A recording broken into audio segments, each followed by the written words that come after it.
So welcome everybody. We're so excited to host you guys for the next couple minutes, talk about some of our favorite things, answer your questions, get to spend some time with our community. I'll be kicking things off today. I'm finally back for maternity leave. I think we're going to start out by me giving a couple of updates. So I'm so excited to be back. I've been gone for about, I was gone for about 6 months. For those of you that were my clients and are kind of wondering what's going on with me since I haven't been here, I had our twin boys on August 12th, 2024, and they were born at around 4 o'clock by C-section. So I know that was not part of the plan, but it's what ended up happening. And the good news is I got to ask Jenny lots of questions since she had one too, and I'm fully recovered and doing really well. But their names are Teddy and Jack, and they're going to be 7 months old on the 12th, and they're doing great. They've started solids, which I think has been my favorite part as a dietitian too, is getting to see them eat real food and deciding, what they're going to be eating, and super, super fun. So it's been great. It's fun having twins because they're similar in so many different ways, but they're different. One of my babies just has crazy gross motor skills. So he's about to crawl any minute now. He's doing all of the rocking back and forth and getting on all fours. And then the other one has really taken off with language and babbling all the time. So it's been super fun getting to see them develop and grow. But I'm also glad to be back and be seeing clients again. Hopefully, if there's anyone watching this, even after we post it on a Facebook group after that, wants to book a follow-up session, catch up again after I'm back, I will be glad to see you guys. So, that's my little update from maternity leave. Feel like I have tons of knowledge now about pregnancy and breastfeeding and postpartum in general. So I'm excited to be able to also bring that into my client calls. I know that has already kind of come up a couple of times. I feel like going through an experience like this just gives you a whole other perspective into how you can help people with their nutrition goals during all that. So let's kind of jump into the next part of our office hours for today, which is talking about our favorite things. So we're going to talk about our favorite, or I guess what we named it was our favorite nutrition advice. So Jenny, do you want to start and give us yours first?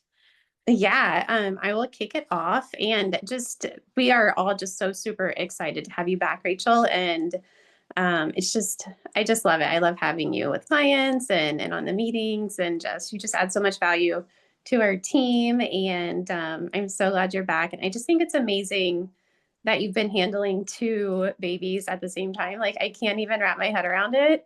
Having, like, single pregnancies, I can't imagine twins. Like, it just blows my mind. Yeah, So cool. it's really hard, but it's also really fun. I think at first you get so shocked by the idea of it, and then you have to kind of like ground yourself and realize like, okay, we get to be part of something really special. It's a different experience and it's harder in so many ways, but they just now started to notice that there's another baby, so they laugh at each other and they reach for each other and they want to touch each other's faces. So I So think we're funny. getting to some of the good stuff, which is great. In the beginning, it was just like double the fussing and double the feeding and double the diapers, and now it's Yeah. getting to double of the good stuff too, which is great. Yeah, that's so fun. Every time I see a picture of Teddy and Jack, I am just like, my only thought is I cannot. Well, first of all, they're adorable. That's probably my first thought. But then I'm like, I can't believe there's two of them. Like, it just blows my mind. Or that the human body is able to grow two at once. And Yeah, like that time we were talking about your pregnancy and you had just seen an ultrasound and you were like, yeah, I made 20 fingers and 20 toes. And I was like, and two brains. yes, that's so crazy. Like, it just really blows my mind. Yeah, I've definitely had to leverage everything we know about the body and Yeah. nutrients and everything to really throw it all there. And so Yeah. I'm grateful for that. I feel like you're scared kind of going through a high risk pregnancy, but it is a little comforting to know that the way that God designed it all is that I had all the knowledge I needed to really be able to do it. So that I think was great and Yeah. pretty. So cool.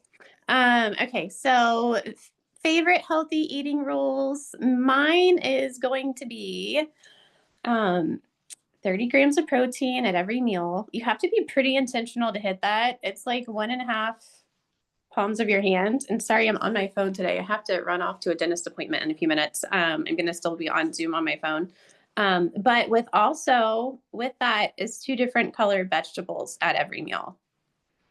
So you have to be pretty intentional to hit it. But I was telling you guys this earlier in the meeting this morning. But like, I think if people ate like that, they really wouldn't be hungry nearly as often because the fiber and the protein that you would get, like in that combination, is just like it's going to be so satisfying.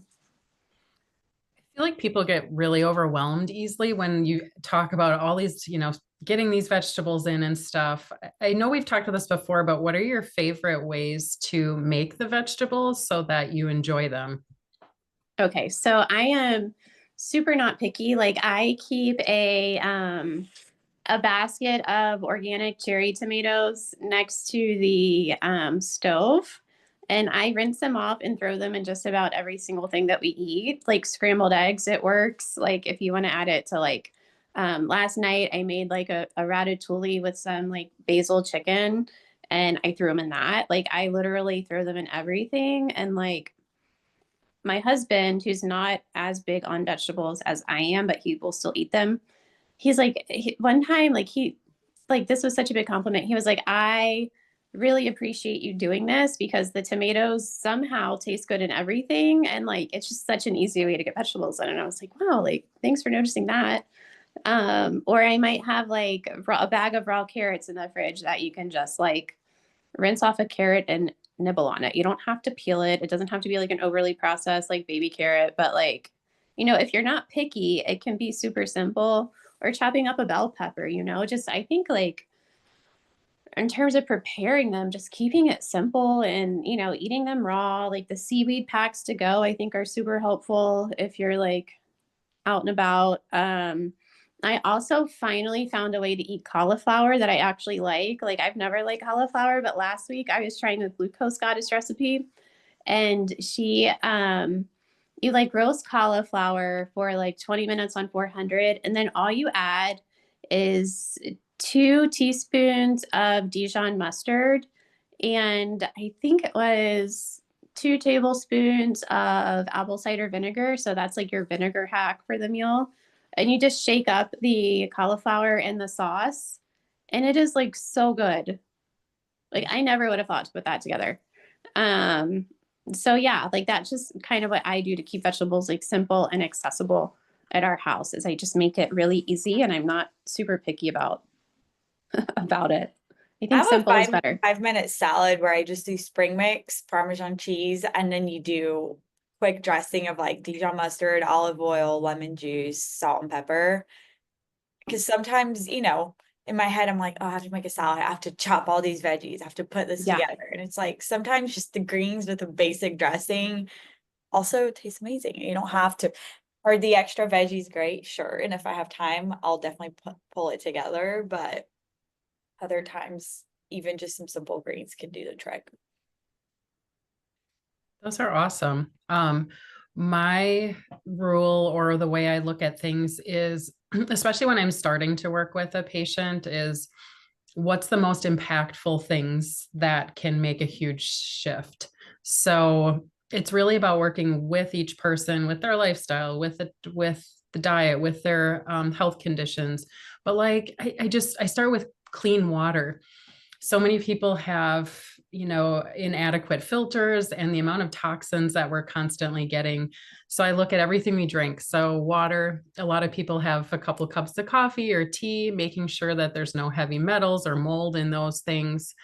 Um, and then how often people are eating. So some people are still stuck in the 6 meals, and there are few situations where that still makes sense, but I would say 1% of the time, maybe 5% of the time, that actually does make sense. The majority, we want at least, fasting the 12 hours and then 3 to 4 hours between meals so that we're allowing the gut to do what it needs to clean up between eating.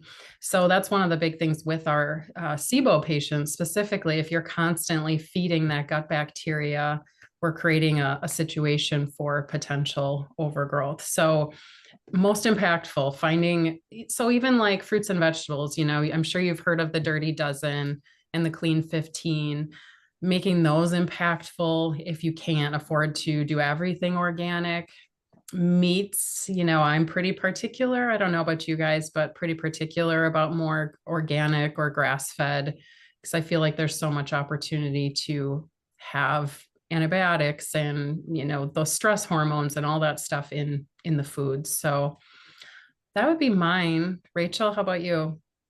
So mine, I would say, is the rule, and I always follow this for myself and try to remind people of it when they're working with me, is that I never eat naked carbs. And what that means is I never just eat a carbohydrate by itself. I always have it with something else. And it's just because I feel like your blood sugar plays a role in so many different things. And we know that eating carbohydrates alone just causes such a rise in your blood sugar that pairing it with something else like protein or healthy fat can make a huge difference in keeping that blood sugar stable throughout the day, helps with hunger and fullness cues, preventing diabetes, all of that good stuff.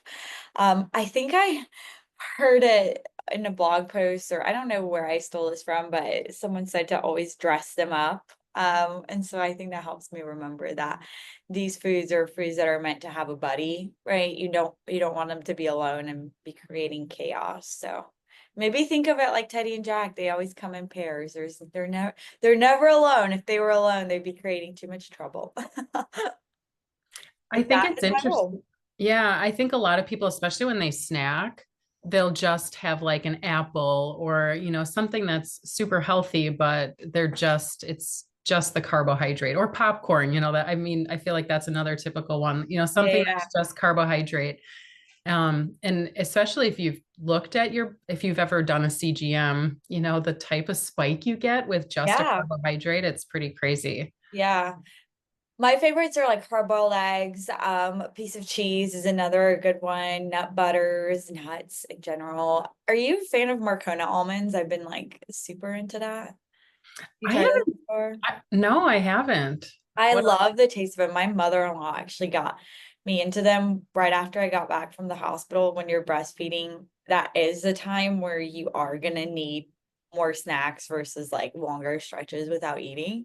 And Yes. so, especially like if I was up in the middle of the night, that was like a good one. And I would have that with like a piece of dark chocolate sometimes too, and it would hit the spot. But those are good. You just have to really look at the ingredients because depending on where you get them from, they'll put like a seed oil in there and you're like, why is this on there? But I've had pretty good luck with sprouts.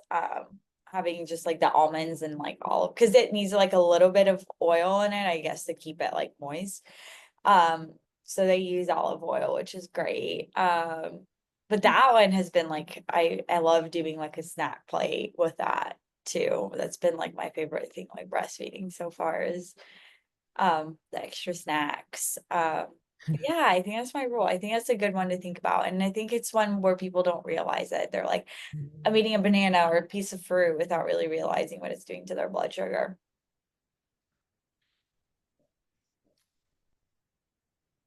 Yeah, Really I well. love that. I think like food pairing, you know, like carbs and protein is super important. So I'm on board. I'm on board with both of those actually. Oh, do we want to talk about? Um, Go ahead. No, I think we were going to talk about all the conventional healthy eating rules that we didn't like. Yeah, the ones to leave behind, throw out the Go first. window. Yeah. Um, so mine would have to be all foods fit or everything in moderation because it just isn't true. I mean, there's so many like I guess it depends on how you define food, but like so much of what is on the shelves at the grocery store is such a far cry from what's on the food chain and the way that we were meant to eat that I'm just not on board with, you know, like kids eating like Lucky Charms every morning. Like that certainly does not fit or qualify as like a breakfast. And any sort of way. I definitely don't think like there's room for soda in like a truly healthy diet. I mean, there's just a lot of things that like we're so used to eating overly processed foods that I think that we all need to kind of redefine what food is, and that's like whole foods, you know, in a way that they come from the earth, and are recognizable, and you know, don't come from a lab or a food processing plant. What that reminds me of, just like, I feel like back in our older dietitian days, we would talk about canola oil and how good canola Oh oil was. no. And that just makes me like, Hide under a rock because that I used to be know, the I know. recommendation. I know these seed oils, the processing that they go through, the oxidative stress. I mean, so just to be clear, even an olive oil, if you overcook it and leave it exposed to air, can oxidize really quickly. You have to be really careful with fats, healthy fats, even like flaxseed and chia, and how that's processed and in sunlight. The oxidative piece of it's a real big deal. And the best thing people can start by doing is getting rid of those seed oils. I think there's been a huge push where people are like, even like restaurants or, like I think my husband was like, did you hear that Steak and Shake? Not that I recommend eating there, but they're like starting to fry their fries in beef tallow instead of like a seed oil. So I do think that people are demanding better, or like there's a interest around that to where it's putting more pressure in a food system and restaurants to want to have products that don't contain that, which I think is a net positive overall.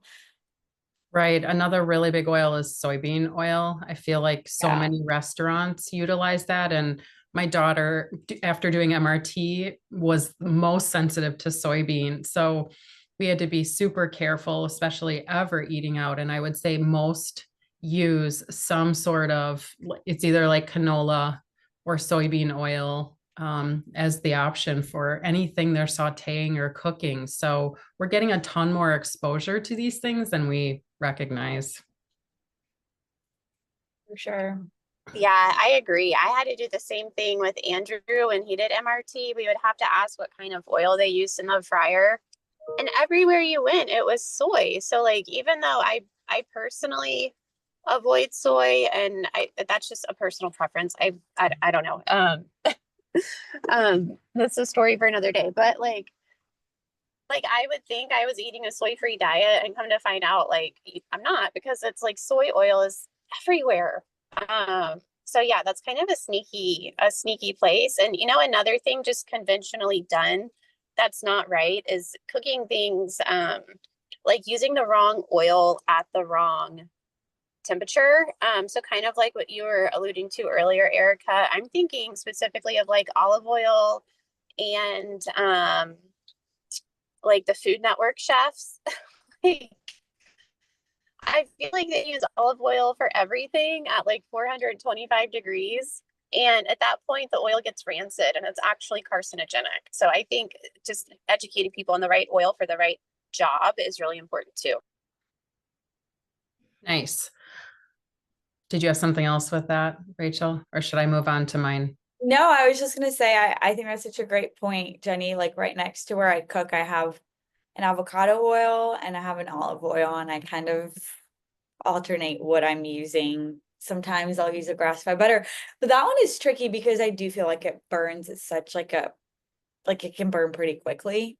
So you have to be super careful. Also, if you're cooking with stainless steel, you have to get the pan up to temp and then like lower it down. It takes like such like you have to use it. I feel like I'm just now getting to a good place where I'm not like, oh, I burned a soil, I have to start over. Or I got the pan to the right temperature and all of that.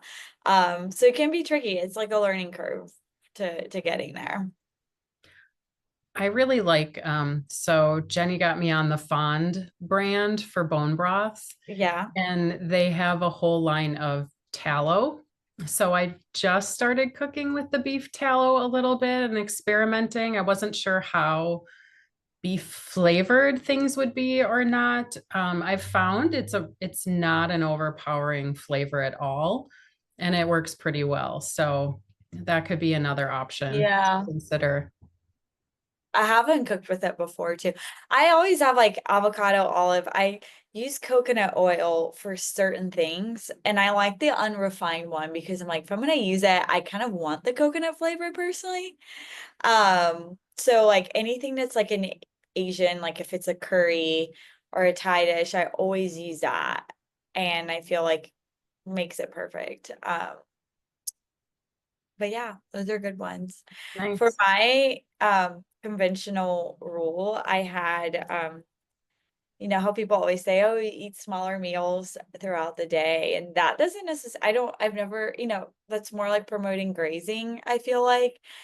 And depending on like the amount that you're eating, some people might not actually realize like how small that meal would need to be for like your energy balance to be correct. So I feel like you can actually end up overeating by doing that.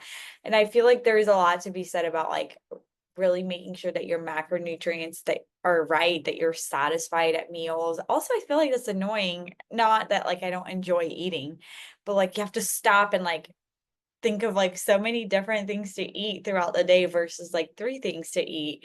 Um, and for specifically like our patient population, we know that they do need to be fasting 3 to 4 hours to really promote digestion and that migrating motor complex, especially with our SIBO patients. So I've never loved that. I don't know if you want to jump in and say anything about that, Erica. No, keep going. No, because I was gonna say another one that just really irks me is low fat diets in general. I feel like I could get on a whole soapbox about, you know, the low fat industry, like especially like people my age. I feel like we grew up with like low fat everything and then sugar and everything, and like that just made the whole problem a lot worse. You know, I feel like fats are generally kind of demonized versus just kind of knowing what fats we really need to be eating. So that was another one that I always see people with their non-fat yogurts that taste horrible, but then have to add a bunch of sugar to it so that the people are actually able to tolerate it. And it just makes you wonder whether or not that's a net positive at all. Yeah, I noticed that a lot. That's one of the ways I educate people with like the food label, to have them look at some low fat options compared to the full fat, and they'll see everything that's added is like either sodium or sugar to make up for the flavor of the fat, you know? So, and when you were talking about the macros, that's so important. I think, you know, at times we have to do some restrictive diets for a period of time while people are healing. So, you know, the FODMAP or low residue or, you know, whatever, depending on that patient. But the ultimate goal is so that you can have more food and more options. And I have a lot of people that my past has been, you know, a lot of weight management and what's the best diet? And I can never answer directly if I've never met that person. You know, there is no best diet. There is a best diet for you and for you and for you, but it's a whole combo of what are your nutrient needs? Where are you at in your lifespan? That can make a huge difference. What are your stress levels? What are your disease states? How's your gut functioning? It gets really complex, or it can get really complex when to come up with that very best diet. With that being said, you know, there still are those sort of food rules, you know, right with what Jenny kicked us off with, getting enough fiber, getting a variety of colors with your fruits and vegetables. Like there are some basic things we all would benefit from doing, but to pinpoint and say like this one diet is the best, I think it's selling us short and what we're capable of providing and helping people with. Yeah, for sure. I also it's interesting to notice like how your own diet changes too. Like right now, this is probably like the most carbs that I feel like I've ever eaten, and I don't like feel a certain type of way, positive or negative about it, because it's just like my nutrient needs are completely different now than they were in pregnancy than they were before I was pregnant, you know. So it's interesting to see how your body like is able to like tolerate things in different stages based on like what you need. And I think that's like also true for women, because obviously if you are ever pregnant or go through that experience, your needs change a lot. But it's just like a good reminder too that like throughout life, our bodies are going to go through different things and your needs might kind of change based off of that. Right. So that makes me think of like, so elite athletes, you know, fueling before and after exercise is super important. But then I also think about the patients that have metabolic resistance or insulin resistance, and limiting potential quick carbs at that point is important. But we also know that long-term keto diets really can mess the gut up, and we're finding it's not as good. There are times and places for all of these things. And I think that's why we're here to help people identify and decide what's the best thing for you right now. Totally. Yeah, I agree. And I just think like stage of life and the way that your body changes.